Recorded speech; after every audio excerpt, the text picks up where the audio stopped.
KJ Country 96.5. We are just about to get this festivities underway.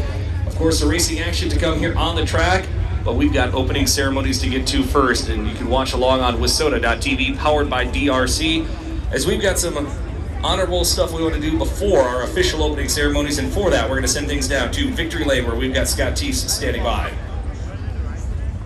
All right, thanks a lot, and once again, welcome to you great fans here on Championship Saturday night of the Speedway Motors Wissota 100. And before we get into opening ceremonies, I'm going to turn things over to the general manager of Wissota, Nikki Cook.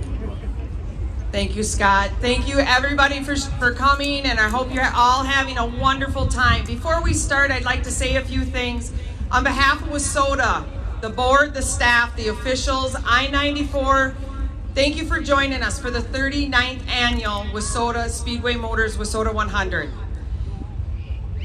Before we start, I'd like to take a moment to honor some very important people that we have lost in our racing. I've been drinking fruit beer. That's what you get when I'm on attendance. All right, everybody, I would like you guys to help me and count down to these drivers to start their engines for opening ceremonies and Parade of Champions. We'll start from 3. On 1 they will go. Ready? 3, 2, 1. Ladies and gentlemen, start your engines.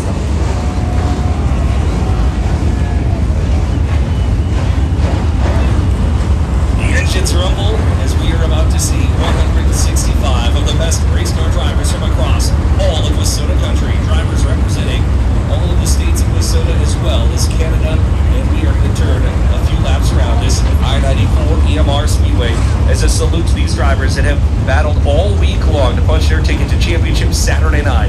It's one of the biggest and best sights of the Speedway Motors Wissota 100. It is the annual Parade of Champions, led tonight by that significant water truck there, driven by Tony Robertson, along with his passenger, the wife of Scott Anker, Deb, is riding shotgun in that. The Minnesota Motor Company pace truck, along with will lead your MPH champions in the pure stock division. Coming to us out of Cohasset, Minnesota, the 86J, that is Jake Smith. Our Mod 4 champion, unable to be with us tonight out of St. Augusta, Minnesota, the 00 of Keith Bell. Your Wissota Hornet champion from the MPH held this past weekend at Grand City Motor Park. That is the driver